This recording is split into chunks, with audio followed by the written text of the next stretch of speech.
Assalamu alaikum, Run Things Rude Boy, Nabil Aziz, BecomingTheAlphaMuslim.com, and the Becoming the Alpha Muslim podcast. Welcome to another episode. And today we are going to talk about how to waste your 20s.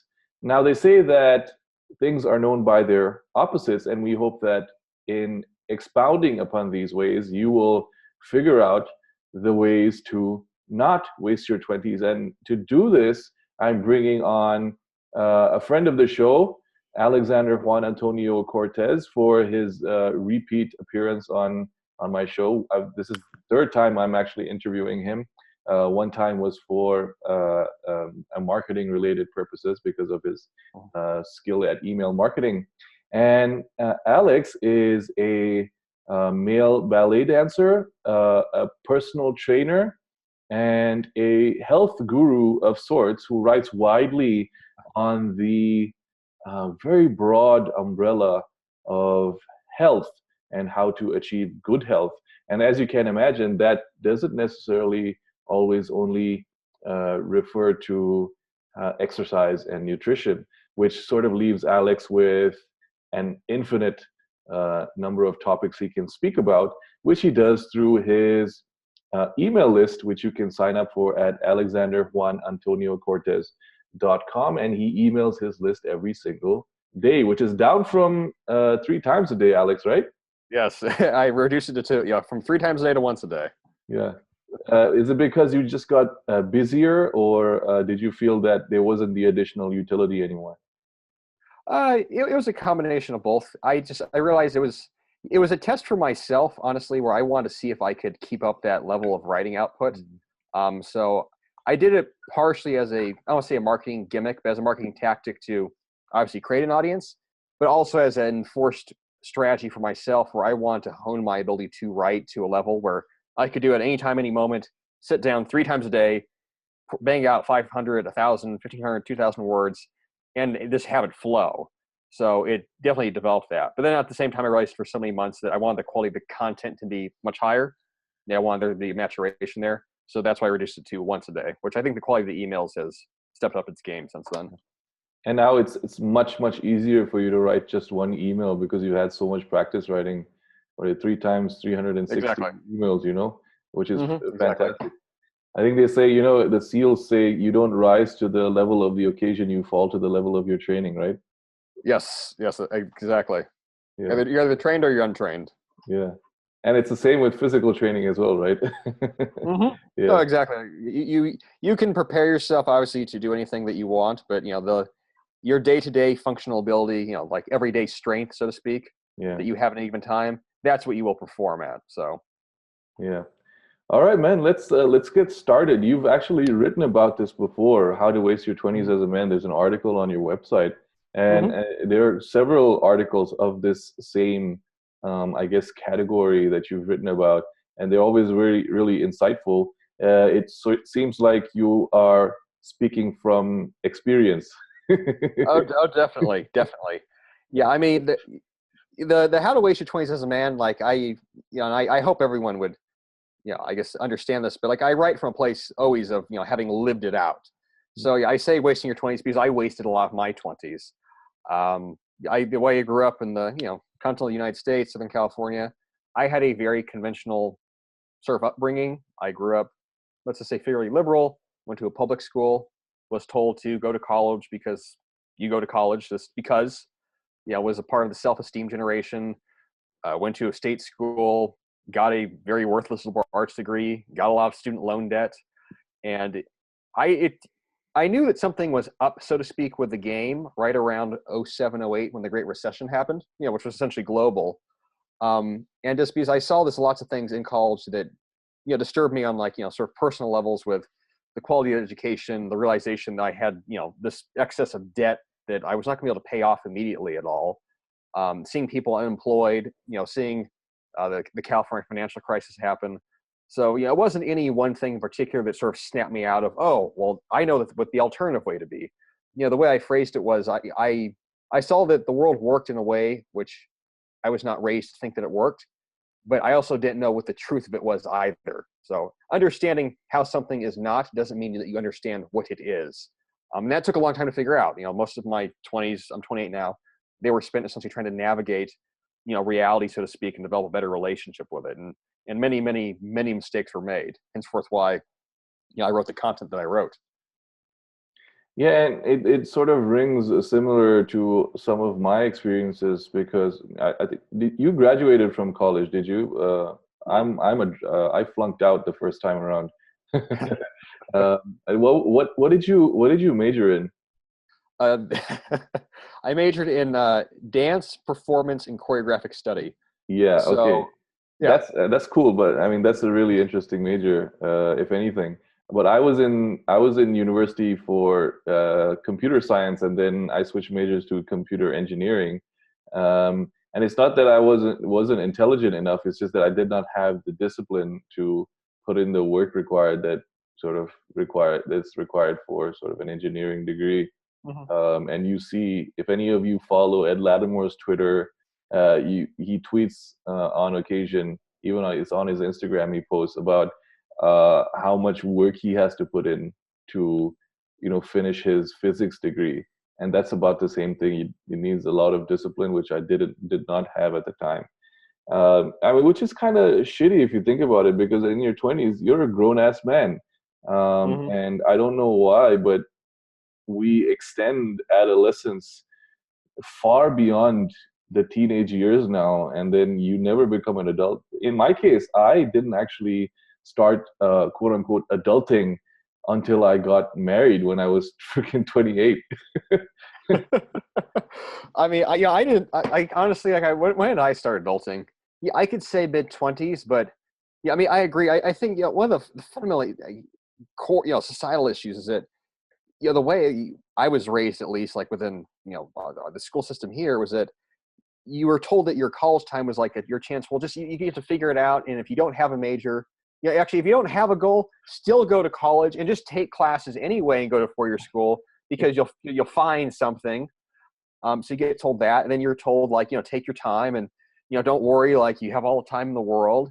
And I mean, like I had friends. I finished my degree in 3 years, which I'm thankful for. That I got done fairly fast, since I wanted to be done with college and working. Yeah. I was smart enough in the sensibility as a young guy where I realized that what, I don't want to be doing something and not getting paid for it. I was a freaking Jew that way. I'm like, show me the money. So my idea was like, I can't wait to get out here so I can start a job and people will pay me. I'm gonna start earning a paycheck. That is gratifying to me. How many But I Jew had ballet dancers are there? How many Jew ballet dancers are there? I have no idea. Yeah. That might be a population of one. I mean, I'm sure there's some Jewish ballerinas that Yeah. you're probably looking at a couple dozen people, honestly. Freaking Jack Latino Jewish male ballet dancer. I am the world's smallest demographic. Is a Yeah, population of one person. But yeah, no, I had friends that they went to college and it took them like 6 years to get their bachelor's. Again, like a liberal arts bachelor. I mean, at least you did something useful, which was computer science, which is something administration of intelligence. When I went to college, I was so headstrong then, where I was legitimately gifted in mathematics and science, but I completely, decided to forego that against the suggestions of everybody around me because I wanted to do my passion pursuit, which was dance. So I mean, retrospectively, I would have picked an entirely different major, done something with engineering, which I really would have interest in, et cetera, et cetera. But it's all past tense. Yeah, but I've seen that mistake played out so many times now with young guys, and I get that message now from young men too, where they're in college and they're 18, 19, 20, and they just feel very inert with what their coursework is. And maybe if they do have a major that requires some discipline, they have to put in the time at it.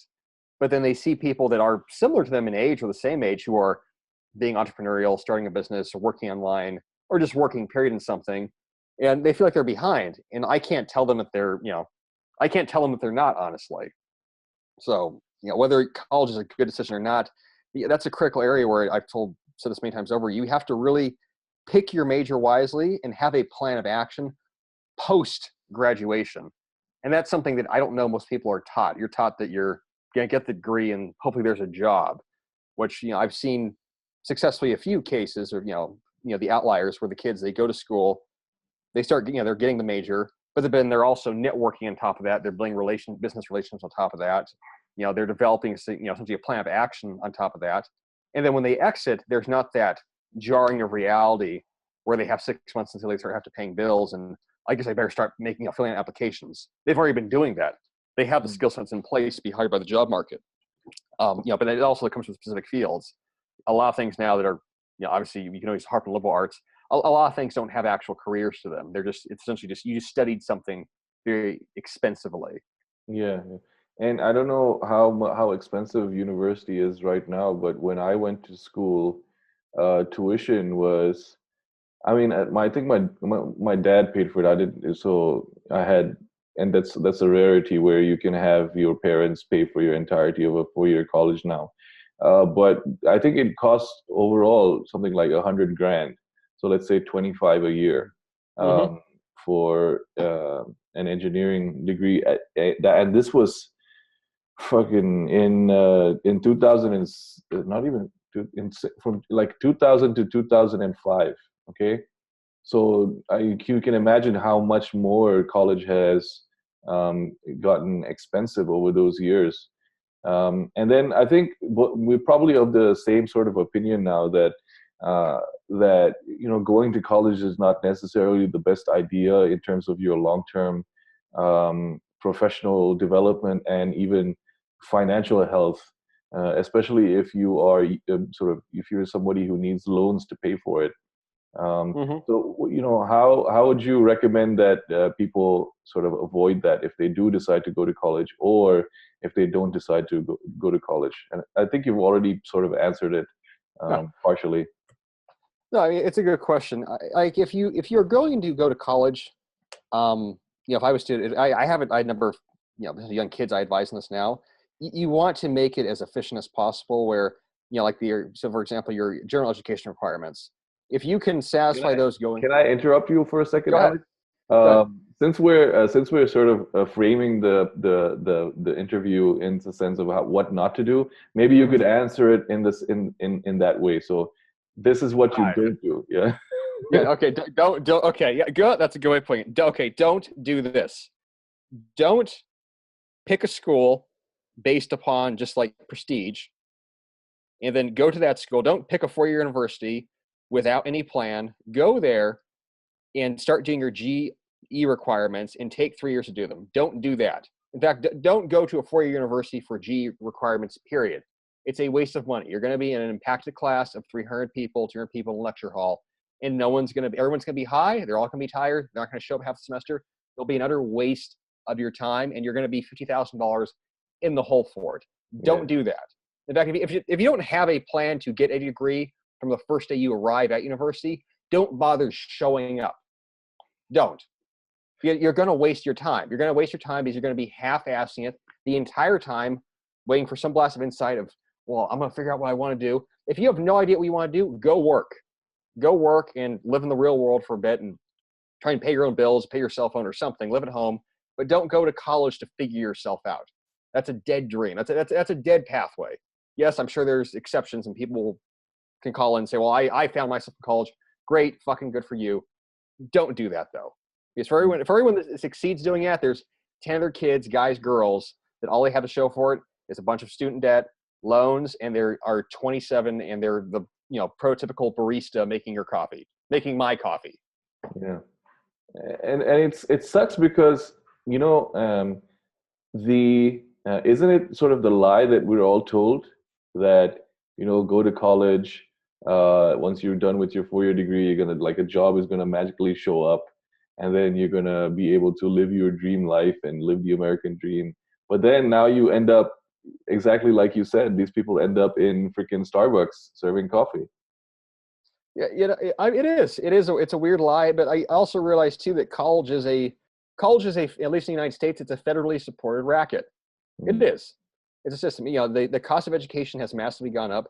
The big game changer that happened in the United States was with the GI Bill, where the U.S. government would subsidize the education of soldiers, and that eventually turned into that the U.S. government would subsidize student loans, and that eventually in the 1980s it started to incentivize colleges to accept more people and create more degree programs, so to speak. Which that's why the liberal arts took off in such a massive fashion, because rather than only offering 20 majors, well, why not offer 100 majors?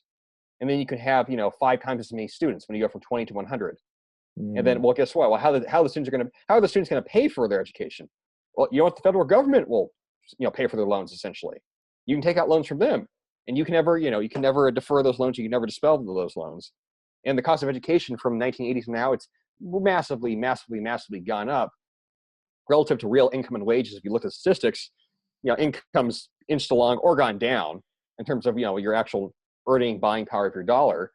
So when I look at the university system today, especially the state schools and the private schools, on a certain level, like I don't know if any one person's profiting off of it, but essentially it's like a mafia racket in some sensibility.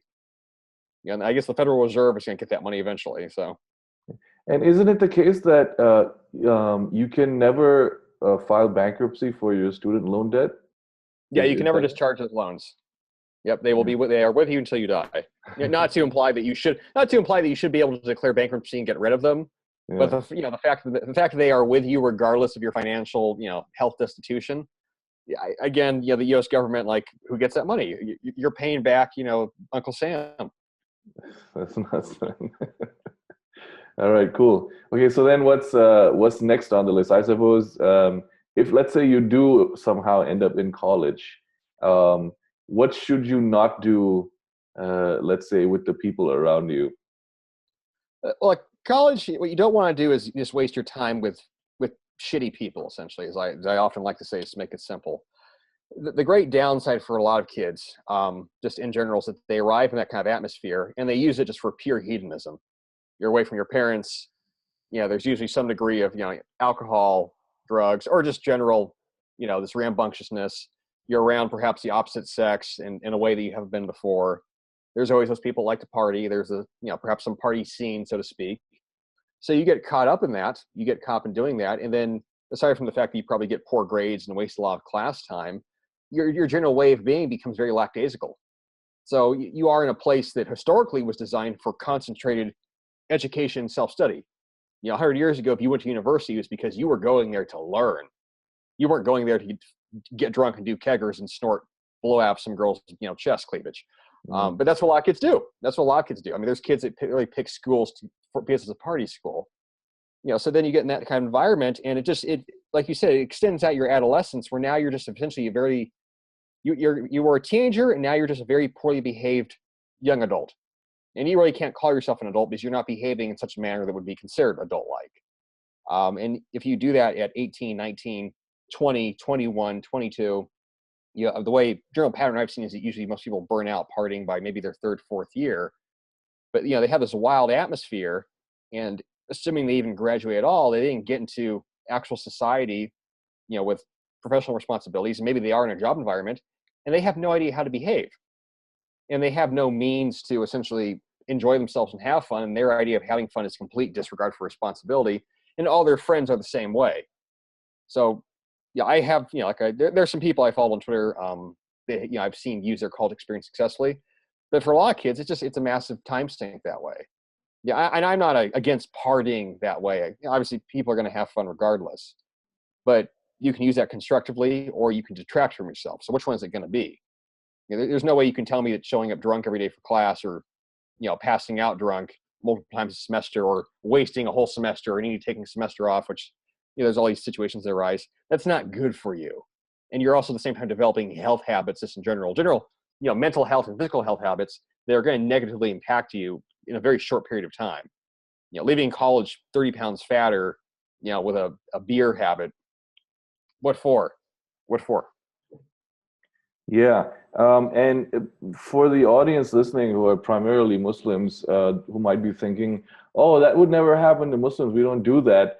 I beg to differ, because there was a study done recently on Muslim college kids that shows that, at least half of these kids, Mm-hmm.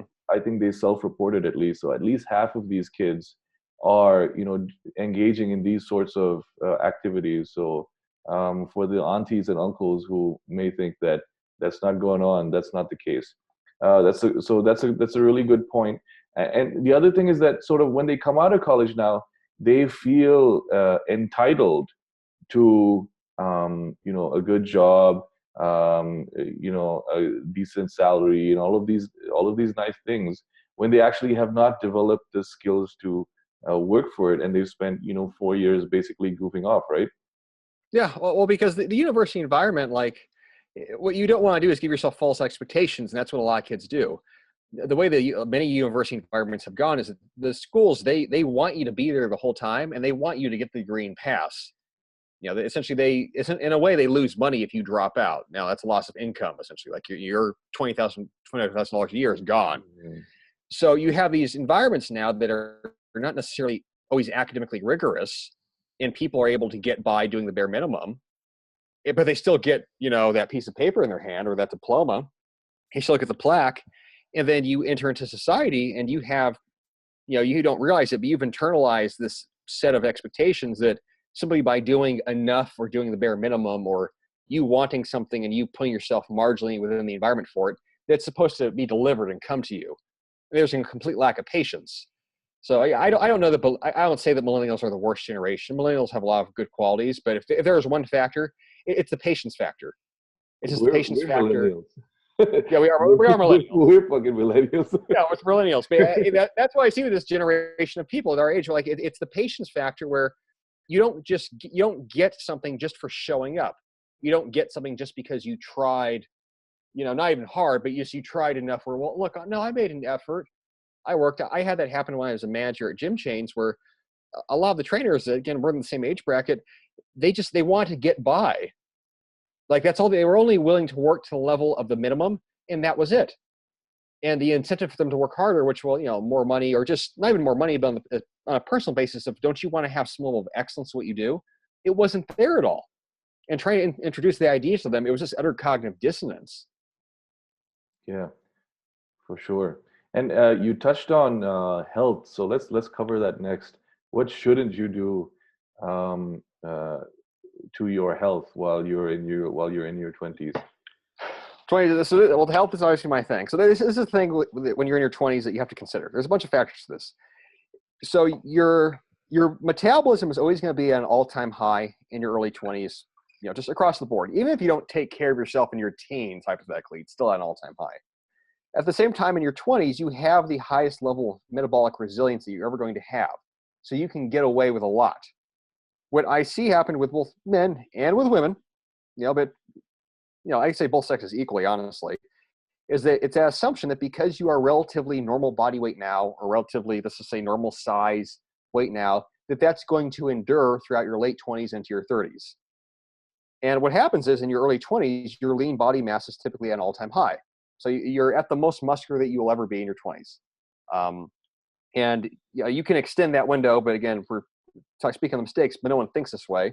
So you're 21, 22, 23, you get bad eating habits a lot, let's just say fast food. You get bad habits in regards to just how you feed yourself in general, which is very sporadic eating. If you go out with friends a lot, where that's an occasion where you eat large meals, where it's a social gathering effect, and you very gradually, slowly put on weight. From 20 to 25, you can live that way, and you can get by in very little sleep, and essentially this very poor recovery habits also. And again, your resiliency is such that you will be able to do it. When you get into your latter half of your 20s, that will start to slow down. Metabolism will start to slow down. Hormones will start to slow down. Your overall metabolic functionality will not be as stiff as it once was. And then what will gradually happen is you'll gain weight. The fatigue will start to set in. Your recovery will be slower. Your sleep habits start to catch up to you. And by the time you're 30, you're dealing with a person that feeds themselves very poorly, doesn't sleep properly, has really lousy relationships with food. They have, perhaps circles of friendships where all of them are overweight. And statistically speaking, the more overweight any one friend is, the more overweight everyone around them is going to be. Fat people know each other, just like skinny people do. And then you're at a point now where you lack these, I say, you lack these adulting skills. You don't know how to eat like an adult. You don't know how to exercise like an adult. You don't know how to sleep like an adult. And you're having to learn that at the age of 30, or 29 or 31 or 32. And that's a grind to have to do, because, those are the clients I've worked with. Essentially, you're having to teach somebody how to feed themselves, how to have breakfast in the morning, how to have portion control, how to reasonably set a time where, you go to sleep at 10 and you don't stay up till 1 a.m. on YouTube or on your phone or watching Netflix. And it sounds, it sounds almost stupid when I have to say it out loud to people, but they actually need to hear it. because it's what they're struggling with, because their sleep is lousy, their recovery is lousy, they're overweight, they're, excess body fat, they have no muscle mass. Physically, they haven't worked out since they were 18 in high school, or they stopped working out in college. And now they're having to develop these basic fundamental health habits as an adult. And they've already got 10 years of negative habit and negative momentum, no momentum built up behind them. Yeah, I sort of did all of these mistakes. They call it freshman 15, but mine was freshman 50. So I didn't train at all. I was eating very shitty. I would stay up, till sort of 3 a.m. watching fucking BET or some crazy shit. And Basketball wives. Yeah, exactly. If you think about the sort of the college, if you live in the dorms and you eat from the cafeteria, you're like in a perfect situation to make sort of the best gains that you ever had in your life, because you have zero responsibilities other than going to class and doing homework, and you've got all you can eat 3 times, and the vast huge variety of food 3 times a day, plus whatever they sell at the snack bar. So like you can go like on a 5-year clean bulk and end up like totally awesome, but most people don't really think that far ahead, especially they don't. I mean, like that's it. It's I'm very proud of the young guys I have where they've started working out now and they're late teens, 20s, like they're going at it. And you're able to get away with it, but it's just it becomes such a detriment later on, especially if you get into any kind of job environment where you're trying to compete for a managerial position or a leadership position, or really just anything where your ability to present yourself as a factor, your physical appearance and aesthetics and all those things. Guess what? The people that are fit and healthy and good looking, and I don't mean 6'5" and built, but the guy that has energy in his face and doesn't look underslept and is vibrant, has vitality. Those people are the people that are looked to, for the promotions or for those positions of responsibility, or perhaps you'll be the one to lead the team, or you're the one that I'm just going to hire for this basic job. I really like you. I really like your presentation. I like the personality I get from you. There's no advantage to being unhealthy. And if you start those habits when you're in your early 20s, where, like I said, they become very subconscious. You don't know that you're doing it often enough because everybody else around you is doing it. When I was in college, my freshman year, I put on like 15 pounds of muscle because I could eat like really high. I could eat basically like a high protein bro diet from the cafeteria. It was amazing. And I could train, and I could lift, and I could eat, and I went to class twice a day, or once a day. It was awesome. But I saw lots of kids, lots of guys where they showed up maybe like very fit from football. A year later, they put on like you said like a freshman 30, freshman 50, and they got a gut because they've just been eating pizza and French fries the whole time with ranch dipping sauce. And I'm like, you're 21, dude. Like you're 30 pounds overweight already. Like that's not going to be fun to lose that. And at the same time, like your eating habit now is that you have pizza with ranch dressing. Like you have a little self-respect. Yeah. I'm still trying to lose that shit, man. Fucking, and I'm 35 now. Good Lord. Yeah. So let's talk about spending money. What should you not do? I think we obviously touched on one of the major aspects is don't get into 150 or 100 grand in debt over some bullshit. So what should you not do when you're spending money? Yeah, in college we really don't want to don't get into the frivolous spending. Just in regards to, let's say maybe you got mommy and daddy's credit card, and they let you run it up. Since some kids do have the advantage of that situation, and you go out and buy yourself stuff, and you buy yourself food, and you take your friends out, or you're the one who's driving everybody around the car. When you develop those bad spending habits, where again it's very mindless spending, those become your habits when you finally start earning your own money. At the same time, it doesn't teach you the value of a dollar. And then at the same time in college too, it's very easy to spend money, like spending on textbooks, buying new textbooks every semester. Get the used textbook. Is it necessary for you to buy all of the supposed supplies for the class? Probably not. Depending on where you go to school, if you're trying to keep up with sort of a status, symbol of, the people that are, maybe those kids are wealthy at the school, they have nice cars, or they like to go out a lot. It's very easy to spend money going out, whether it be to clubs or just general social events where you're paying for dinners. You're paying for everybody to, hey, don't worry, I got you all covered. You're paying for women. That's another thing, in college. Some guys can get into that habit. maybe you are the one that has the college job. Oh, don't worry, you guys. I'll do it. I was that guy a lot. You know how much money I spent on chicks that I never, I mean, this is out of marriage, obviously. This is a sinful thing to say. I spent so much money on women that I never hooked up with, slept with, nothing. But I wanted to be that guy that could pay for everything. And that habit, that continuation continued into my early 20s, where I just had no conceptualization of saving, financial management of any kind. As soon as I made money, I spent money because that's what I had trained myself to do. And I didn't snap out of that until literally like 2 years ago, where I realized like, I don't have any savings. Not only do I not have any savings, but like I spent literally like $800 this week going out to dinner in a week. And I was used to doing that. I just had this realization of like, I need to change this. This is not good. I had read various things online, Mike Service's website, Rich Dad Poor Dad, where I realized like, okay, this is not the way to be. But then when you actually assess yourself and you realize what you're doing, it's a slap in the face. Yeah. And you mentioned something for the Muslim guys watching or listening, like you shouldn't be spending money on chicks anyway, because like most of the time you're not gonna smash, right? And you're trying to get married to these girls, so there's no point whatsoever for you to spend money if you're not even gonna smash from the get-go. So it's like a dumb idea, anyways. At least Alex, he's not a Muslim, but maybe he had a chance, even though he's a religious Jew. But like he technically had a shot. You guys don't have a shot because you're not supposed to be engaging in premarital intercourse, anyways. I'm gonna say it like right now, I don't really necessarily recommend that. Period. Like it's obviously, I know it's like an aspirational thing for a lot of guys, and it's gonna happen regardless. But every person that you're ever with as a human being sexually, they are going to be with you, so to speak, in a way, since you are with them. And that is a very easy thing to get lost in. At the same time, it leads to, I think, is a very degenerate lifestyle on a certain level. And then, from a financial standpoint, where you want to be the guy that the girls like, and you think that cash is the way to do that, there will always be women in Harlows and Trollops that they're going to take advantage of you that way. And that will cost you a lot of money. It will cost you a lot of time. It will cost you a lot of money, and it's not going to be for anything. Yeah, definitely. There's no long-term upside. You just you're just sort of getting lost in the short-term pleasure and getting lost in the moment. Mm-hmm. Yeah. Okay. So let me see. We can move on to. We talk about girls. So let's talk about relationships, because there are going to be some Muslim guys who do, whether we like it or not, have get into maybe get into relationships while they're in college or while they're in their 20s. So what should you not do if you're in a relationship?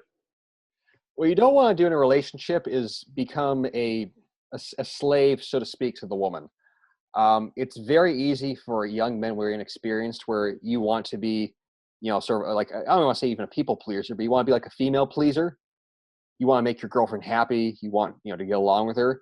And you essentially, you warp your personality towards being how she is. So it becomes sort of a very, almost, it's a narcissistic, you're basically playing a part. You're being an actor. Mm-hmm. And it's both to your dissatisfaction of a man, and then it creates a relationship with a girl where you are something to be used. So you become very disposable on a certain level, and you can end up being like a whipped guy. That's what often happens for a lot of guys with their first relationship. Unless you had a strong masculine model where you're able to interact with a woman with some sense of truth and authenticity, and it is your gravity that guides the situation, not hers. For a lot of guys, they're so happy to have a girlfriend, and I'm getting female attention, and maybe we're hooking up, and she's hot, and you have these feelings of puppy love and all that envelop you, and you completely lose your sense of self. And that's this mistake I see a lot of young guys make. And that's not to imply that that women are insidious, but women by their nature, they want you because you are of use to them. So if you present yourself to a person in such a way as to be used, so will you be used. So if you're going to have relationships as a young man, you have to maintain your independence. In a very simple way, you have to maintain your independence. You do not want to be a dependent man in a relationship.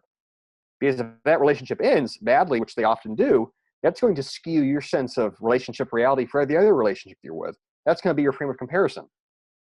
And now you're going to have false expectations as to yourself and what you expect from a woman and what you think women expect from you. So it sets off this vicious cycle, so to speak, where you can set yourself up for disaster in all of your future relationships just based off that first one or those first ones in college. Yeah. And you you mentioned, okay, so we talked about the relationships. What and then we talked about sort of chasing women and paying for everything, being the guy who pays for everything. So, what should instead of that, um, should the guy sort of spend his time on? Uh, for example, I got this question from a reader just today, this morning actually. He wants to know, he's going into college. He can most likely he won't get married for another 4 years because he's Mhm. got to finish school first. So he wants to know, what should he do in terms of sort of building himself up for that time? Should he refrain from interacting with women, or should he try to increase his abilities at game? That was the sort of gist of his question. Yeah, that's a good question. I've gotten similar questions to that myself. Where, yeah, I'd say you kind of have three pathways to this.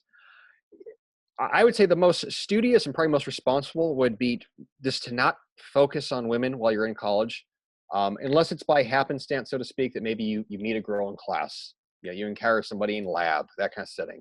For the most part, you want to maximize yourself as a man during that experience. So you want to get the best grades possible, set yourself up for success if you go to grad school, or just learn the most that you can.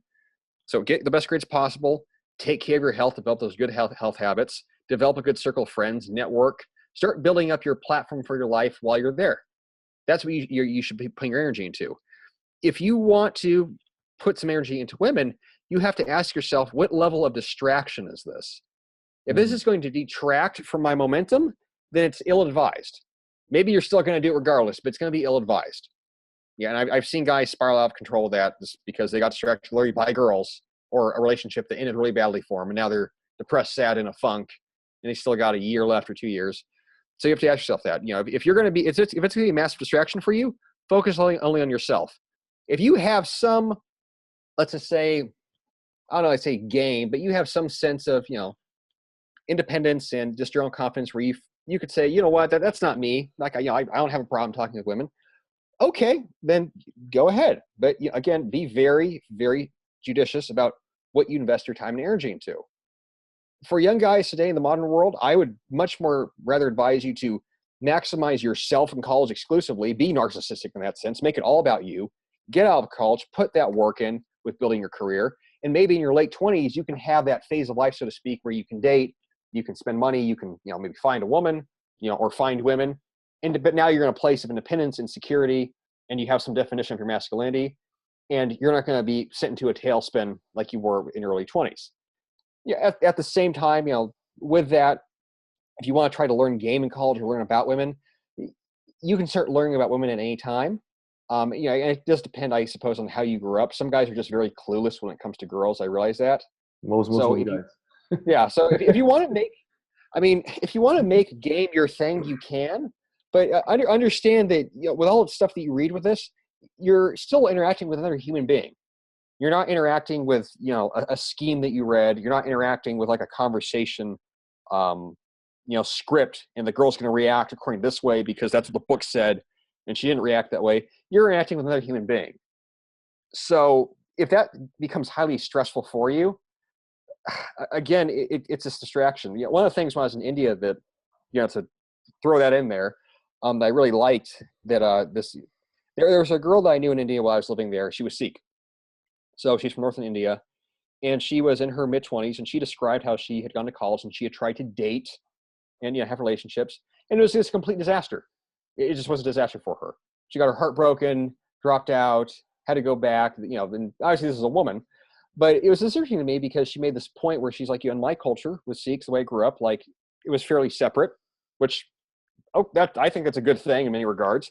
But it was separate. Then I went to this school that's fairly essentially it was a co-ed environment, and I didn't know. You have these infantile, how should I say, like this, like teenage fantasies of boys and girls or a guy and a girl.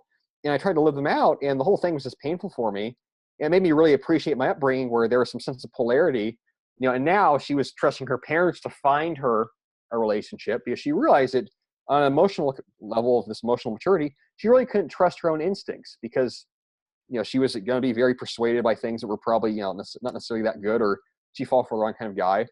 it was interesting to me, because I realized that, for people that grow up in that sort of dynamic where there is that separation of sexes, okay, so there is. So how do you want to develop a relationship with the opposite sex?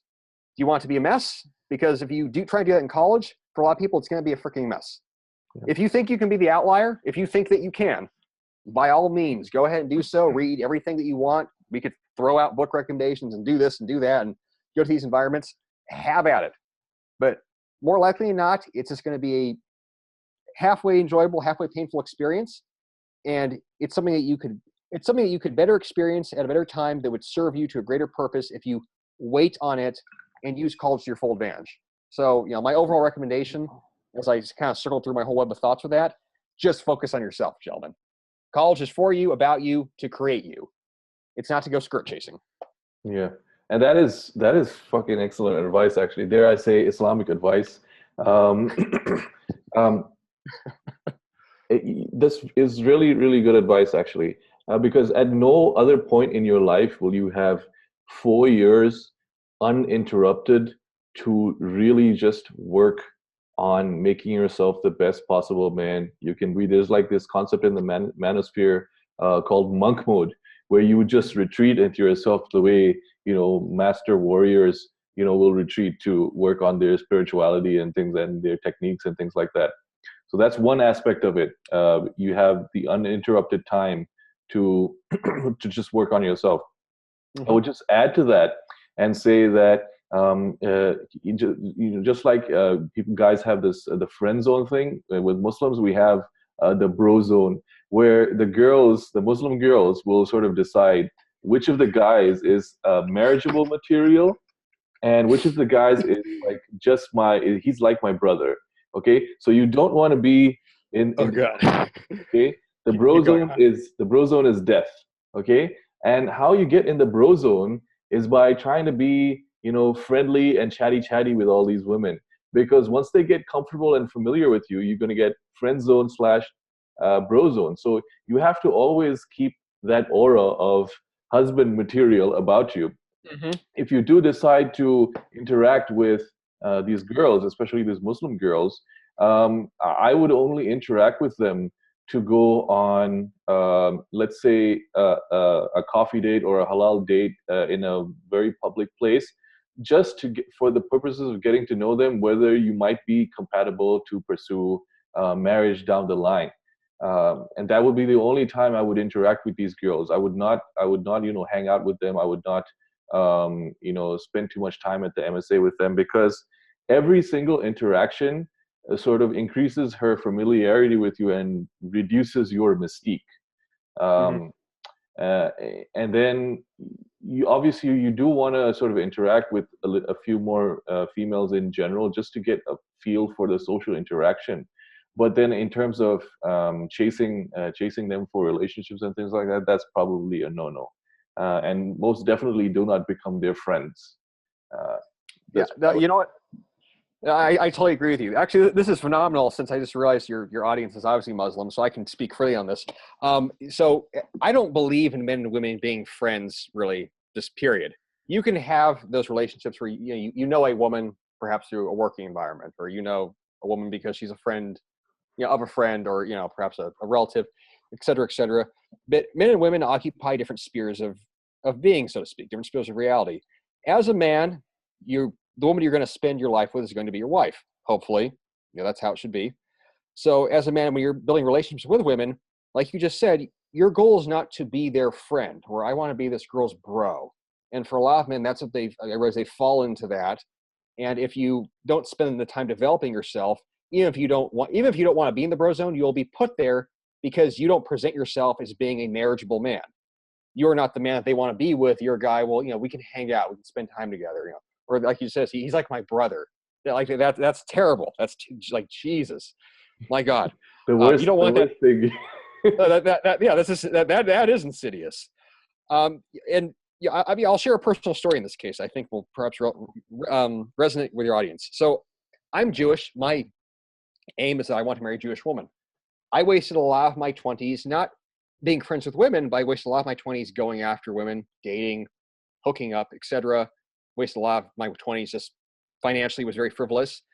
I met a woman about was 2 years ago. She, Jewish woman, and she was marriage material. She legitimately was. And our relationship, we were together for a year. We planned on getting married. The relationship ended up ending.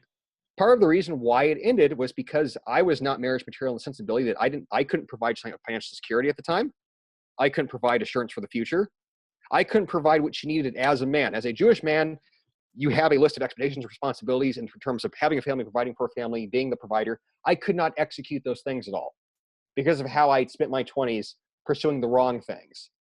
And I'll be assumptive. As a Muslim man, you don't want to end up in that position either, where you, let's just say in your late 20s or at some point in life where you're thinking about marriage, where you meet a woman and perhaps she is interested in you and it is somebody where, I would really like to be with this person. I could see that happening.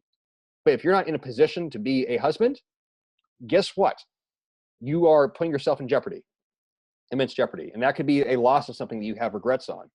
Or just in general, if you're hoping to meet a woman and marry her, what do you have to offer? If you wasted your early 20s and now you're in your late 20s trying to reform yourself and remake yourself and have something to present, you're playing catch up. And it's not a nice position to be in.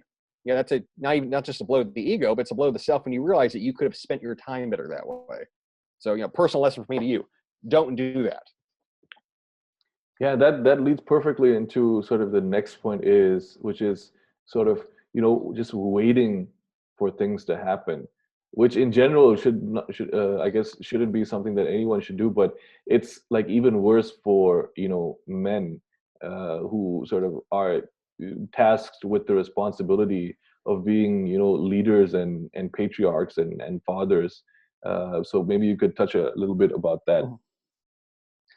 I thought about this heavily the past year since, like I said, I had a relationship end, which, ended for right reasons, and, it ended why it ended. There was no ill will there, but it really made me reflect on myself that as a man, as you mature in life, I would consider that the highest manifestation of yourself and your masculinity is going to be a father, to be a patriarch, to have children. That is your legacy into the world.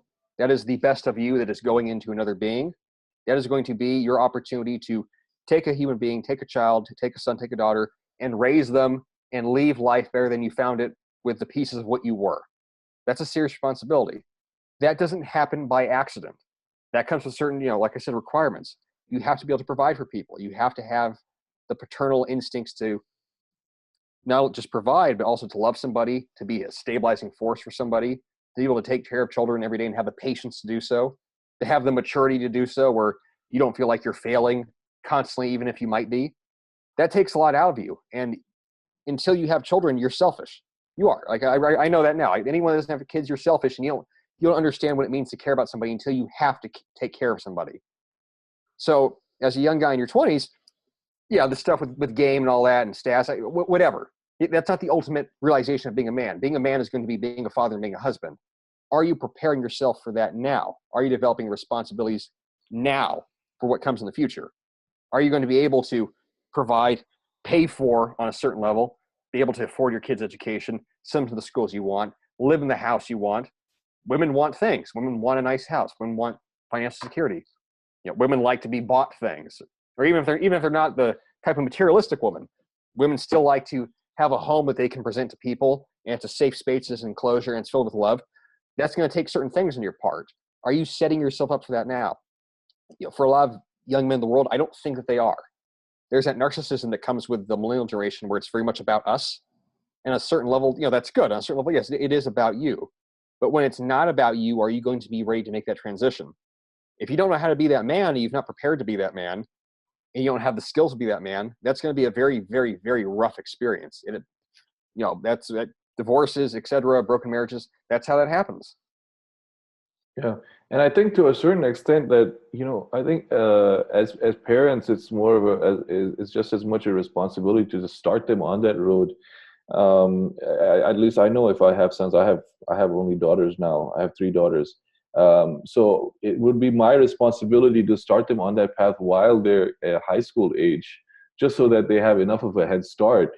Especially if they're sons, because people are going to expect them to be in this position, when they're in their 20s, and most of them won't be. sad to say, Mhm. because they've been coddled their entire lives. Yeah, that's a very good way of saying it. I mean, masculinity on a fundamental level, it's leadership. You have to be able to lead yourself. You have to be able to lead others. Can you protect people? Are you able to be, the provider for people? If you don't possess the means to lead yourself, at all within any of these realms, or if it's, let's just say, very random, maybe you have a job, you're able to, afford your own cost of living, but you don't have that sense of defined leadership, across the different aspects of your being. Well, then you're not going to be the best husband you can be. You're not going to be the best father you can be, or you're going to be learning that on the job. Which, I've had a couple of gentlemen where they, it was an interesting story where they contacted me where they were raised by their mother, eventually went on, became dads, and they realized they didn't know how to be a father. And they thought they were good at and they had actually had fairly successful lives to that point, but they finally got married and had kids. And they realized, I have no idea what a father is supposed to be because I didn't have one. And they just had never given mind to that model at all. And I mean, that'd be a rough situation to be in. But, for a lot of young guys now, the way they've been raised by their fathers, men are very inherently selfish of this, sort of generational set. And you're not always going to be able to be that way. And if it's something that you wait on, or you get, like I said, you get blindsided with it later on, you're going to be a detriment to the people around you that you're trying to care for. Yeah, and I think let's do one more. I've noticed this problem a lot. Just just being on Twitter and seeing how some of the young cats respond to people like you, people like Ed, when you're dealing out advice. So let me just formulate my thoughts for a second. Right. So so the young cats will have this sort of sense of, I mean, as all young men do, that they know more than the men who have, many more years of life lived on them, and much more sort of wisdom and life experiences to share. Just yesterday, I was looking at this 19-year-old kid talking about the manosphere and how, somebody like Rolo doesn't have, the answers, or like his way is not the best way. Like, you're fucking 19, like, and he's in his 40s. Like, Uh-huh. I just don't get that. Especially coming from, an Eastern tradition where as respect for your elders is something that is very, very important. So maybe you could talk a little bit about that. Yeah. The thing with being a young man, like you go through stages of life. You go through the stage you are the son, you are the child, you are the son, you are the young man, and then hopefully you become the man in the world and you accrue that experience. If you stay stuck in that young man phase where you're predisposed to the idea that where you kind of know everything and you have everything figured out, you're going to lead yourself down a path of ignorance, or just a path of this being, like hedonism, as I like to say, because your inclinations at that age, along with knowing everything, what you think is important are the same things that a 13-year-old boy would think is important. Status, money, appearances, girls. So you see that within the general sphere, I think, of young guys, where they're kind of looking to each other for guidance, and you're being misled. It's 19-year-olds leading 18-year-olds who are being led by 25-year-olds. And their presentation of life and being is, I'm going to be a digital nomad, or I'm going to be a pickup artist, or I'm going to be. It's all about it's all about money, and it's just about status, and the richest guy is the best guy. Okay, money is important. Obviously, we've talked about that. Money is important, but you're presenting only one aspect of what a man can be, and then saying that that's all that there is, and then saying that everything that's outside of that contradicts that or doesn't fit into that. Well, you don't know what you're talking about, or you're old, or like, that sounds stupid, or marriage is stupid. And it's an attitude of immaturity fundamentally. You're 15 but you're 20, or you're 22 but you're still 13, and you're acting with this general impulse and this general paradigm that you know better than everybody else, and you don't know a damn thing. What's the Jordan Peterson quote? He's like, when you're 19, he's like, you were 12 7 years ago. You don't know anything. Yeah, I mean, that's a good way to end this. Yeah, so, okay, cool. I think we covered almost everything in your article. I'm just looking over it real quick right now. Um, I think we don't need to cover watching TV because that's obviously wasting time, and we already covered how you should not waste time. So what are you working on right now, Alex? I'm working on right now a book called Axioms, where it's about It's 40 harsh life lessons, as I phrase it. Essentially to live a well-lived life. It's not something where I'm not going to say that it's life advice. It's not motivational at all, but it's the harsh lessons that I've learned in my 20s of just making mistakes, where I objectively sat down some months back and I did a review of everything that I did wrong up to this point that I could think of. This everything, every mistake that I made that stuck with me, where I'm like, I screwed that up. And it came out to about between 40 and 50 things. Some of them were interrelated. And as I read through them, and I wrote out the solutions, so to speak, as axioms of belief, which I call them like praxioms, like pragmatic axioms. So it's things that you have to live out to learn them. As I wrote them out, I realized that, this could actually be very good content for a book. And I tweeted out the very short version list on Twitter, and it ended up being a massive, massive hit. It got retweeted like 400,000 times. It was, something absurd, or at least it's 400,000 impressions. I was looking at it, I'm like, okay, that clearly this resonates with people. So that's the book I'm working on right now. The other one beyond that is I'm working on a book of essentially like masculine archetypes, which I think it's going to be in some sensibility perhaps a spiritual successor to The Way of a Superior Man. I'm thinking of calling it The Becoming of a Man, by going to the 4 quadrants of masculinity, which is, like I said before, you have to be able to protect and provide. But, beyond that, you have to be able to provide leadership. You have to be able to defend. You have to be able to create. And then you have to be able to love. Yeah. And what does that mean? What do those things mean at different levels of maturity?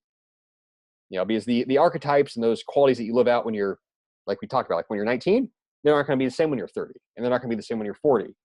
If you're 29 now and you're trying to be a better man, well, how do you apply that, within that time frame, versus, let's say you're 40 and you're discovering this for the first time. You're trying to change your relationship with the people that you love and, maybe your wife, your kids, et cetera. How does that apply to you? So I think there's a general void of that, at least for what I can recognize in sort of the sphere of society at large. So I'm going to try my best to at least fill it with something that I think is hopefully reasonable and objective guidance. That is awesome. I think we need quite a few more voices talking about that stuff as well.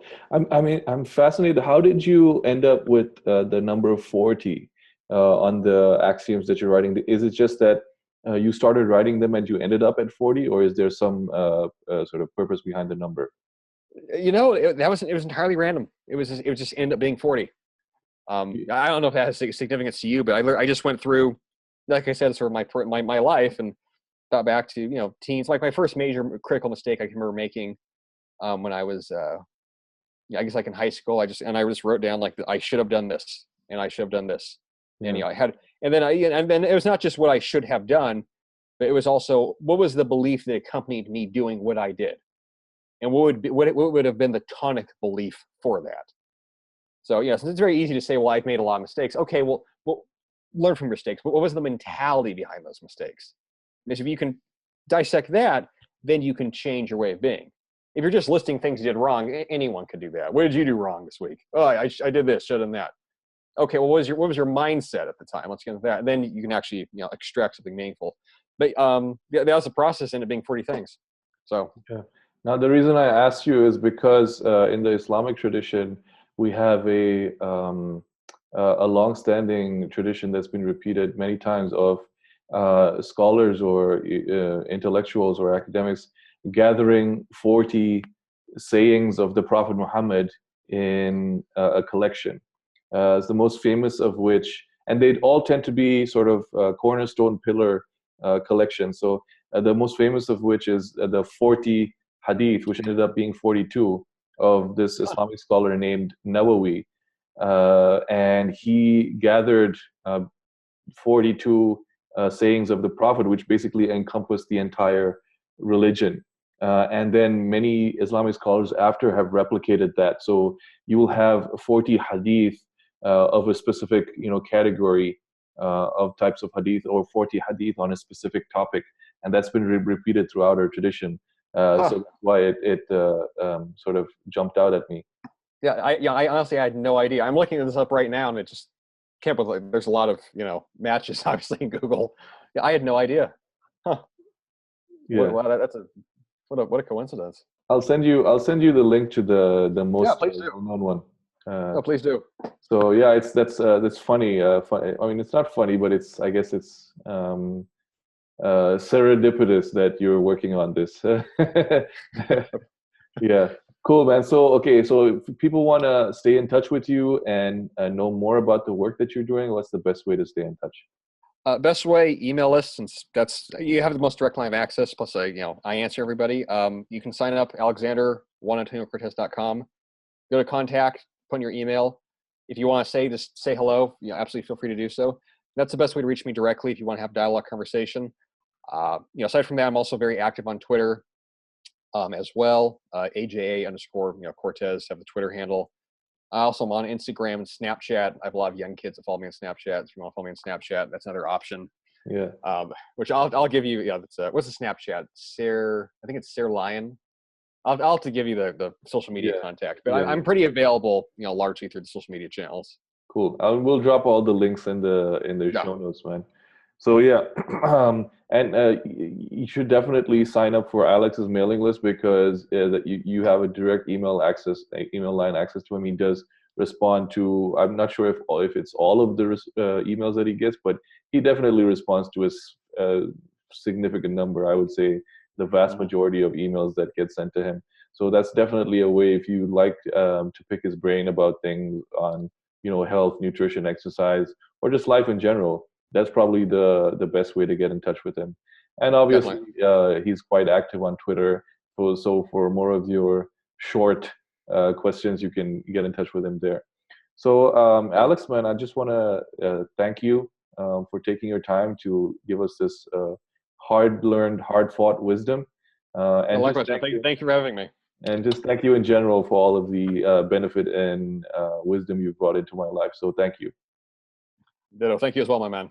All right. So that's it for our episode. Jazakumullahu khairan for listening. Wassalam. Oh, before I say wassalamu alaikum, if you did enjoy this episode, please subscribe to the iTunes podcast and leave me a rating and review. Jazakumullah khair again. Wassalamu alaikum wa rahmatullahi wa barakatuh.